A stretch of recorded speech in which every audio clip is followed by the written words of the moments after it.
Everyone tells you to save for retirement. Put money in your RRSP, max out your TFSA, start early. But nobody, and I mean nobody, sits you down and tells you what retirement in Canada actually looks like. The real numbers, the hidden costs, the stuff that blindsides people after they've already stopped working.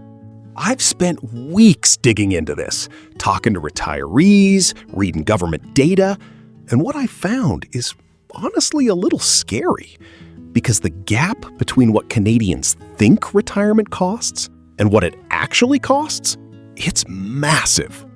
Today, I'm going to walk you through 6 hard truths about retiring in Canada that most people figure out way too late.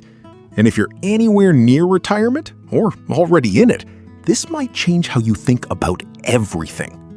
Let's not sugarcoat it. Chapter 1. The real cost nobody talks about. All right, let's start with the big question. How much does it actually cost to live as a retired Canadian? According to Statistics Canada, the average senior household spends about $61,855 a year. That's roughly $5,150 a month. And that doesn't include taxes, gifts, or insurance premiums. Now, most people hear that number and say, well, I don't spend that much. And maybe you don't. But here's the thing. That's an average. If you live in Toronto or Vancouver, you're way above that. Your rent alone could eat up half of it. But even in smaller cities, places like London, Ontario, or Moncton, New Brunswick, you're still looking at $2,500 to $3,500 a month just for the basics. Housing, groceries, utilities, transportation, phone and internet. And here's what really catches people off guard. The go-go years. That's what financial planners call your first 10 years of retirement, roughly 65 to 75. These are the years you actually want to do stuff. Travel, visit the grandkids, fix up the house, maybe buy that boat you always talked about. Those years are expensive, way more expensive than people budget for. Then from 75 to 85, spending slows down. The slow-go years. And after 85, the no-go years. You're not traveling much anymore. But guess what replaces travel costs after 75? Healthcare. And that's a whole other problem we need to talk about. Chapter 2.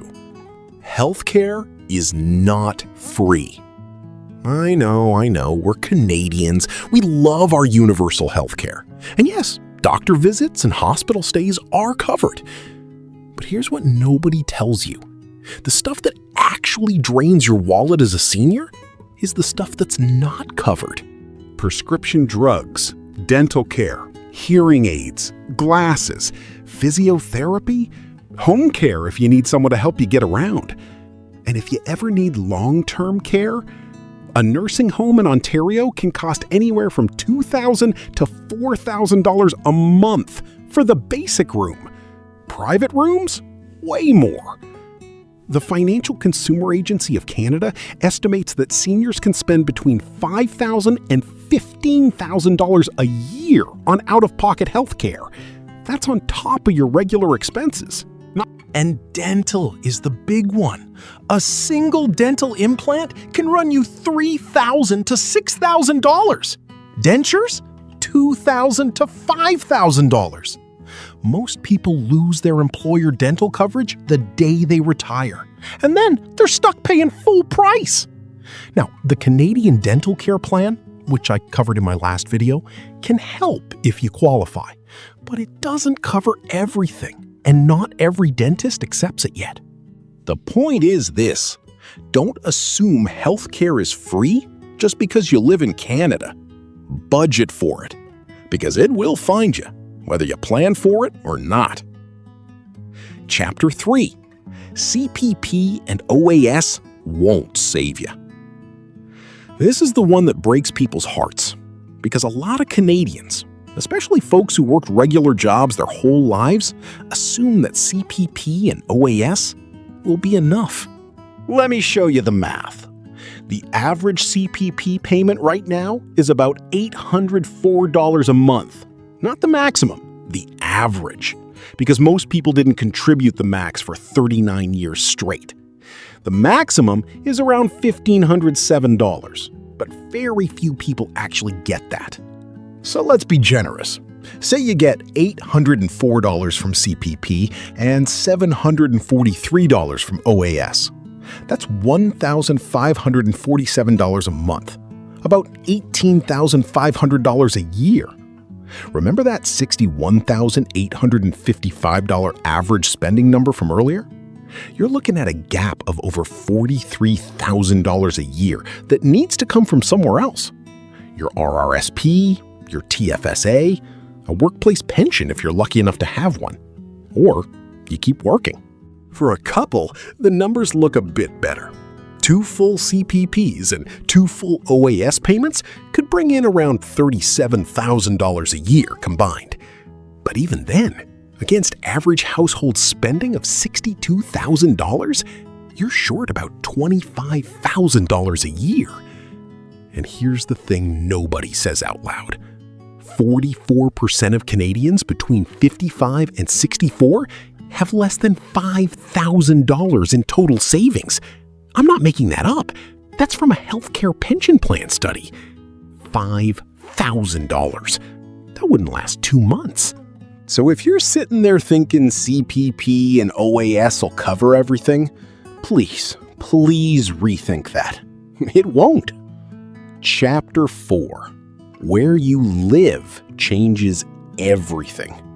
This one blew my mind when I saw the numbers. If you retire in Vancouver, you need roughly $473,000 in personal savings, on top of CPP and OAS, to live comfortably. Toronto?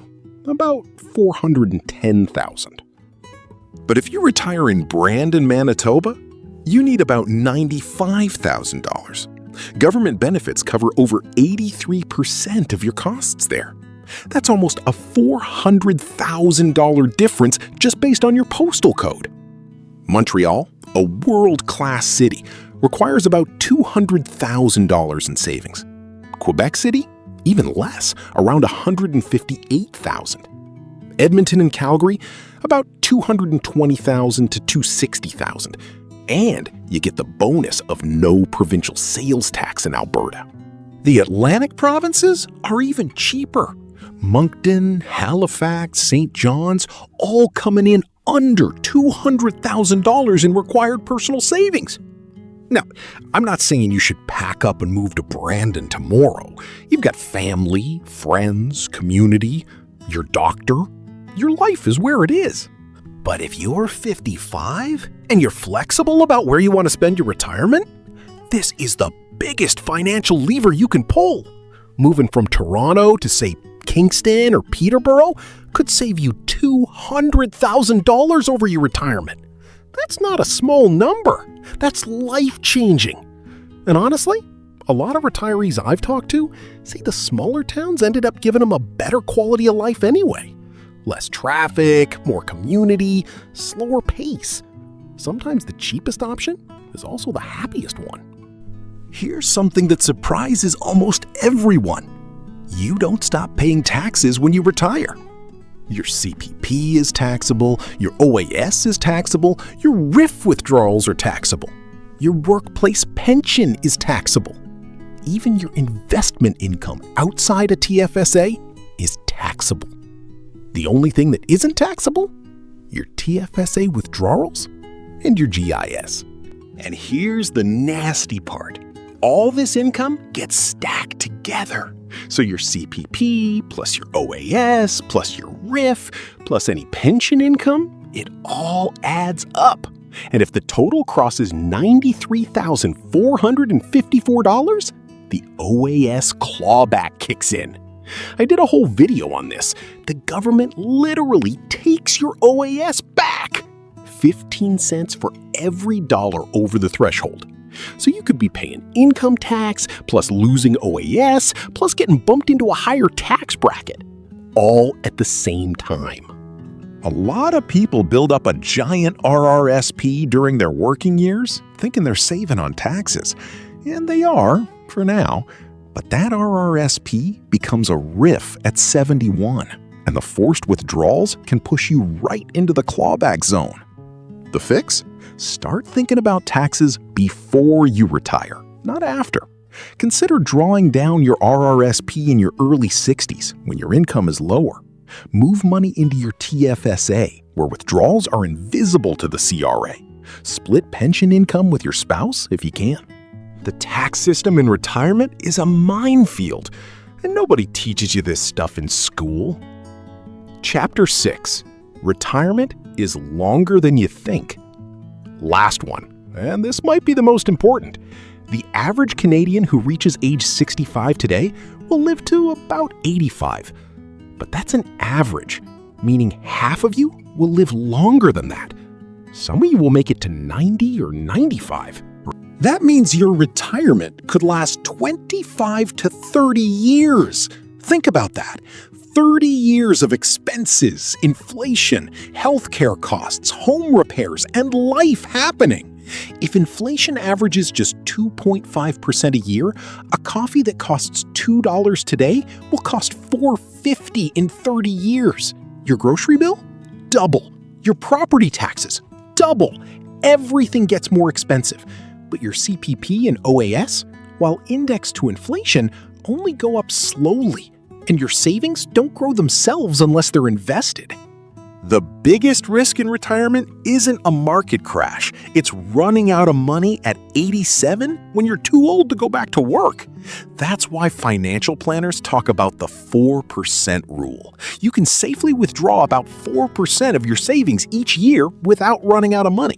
$1 million? That gives you $40,000 a year. $500,000? Only $20,000. Planning for a long retirement isn't pessimism. It's the smartest thing you can do.